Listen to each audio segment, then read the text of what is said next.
Hello， 大家好，我係元朗分行嘅利嘉閣 Cindy， 今日帶大家嚟睇一個新鴻基嘅大型屋苑 Grand YOHO。我哋嚟到單位，實用面積532尺，屬於兩房緊隨嘅間隔。喺玄關位置入到嚟，見到地板以及牆身，原業主都做咗一個大嘅改動，係另一種裝修嘅風格。而旁邊就係緊廚房嘅位置，入到嚟見到 L 型嘅曲斜空間，上下都係一啲收納嘅層櫃，而且配上兩個獨立嘅明火爐頭。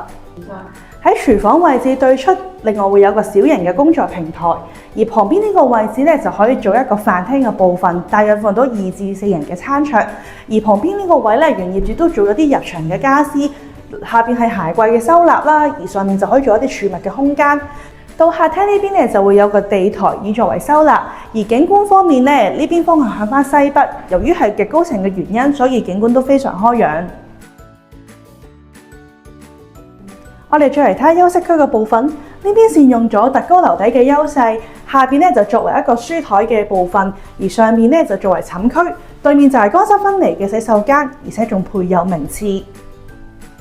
到主人房嘅位置喺呢邊咧會有一個到頂嘅入牆衣櫃位，而旁邊咧就係雙人床嘅位置。原業主都好聰明，預留咗呢一個窗台位作為一個收納嘅空間。而喺另外一邊呢度咧會有個隱藏嘅位置，大家估唔估到係咩呢？就係會有一個通風窗啊！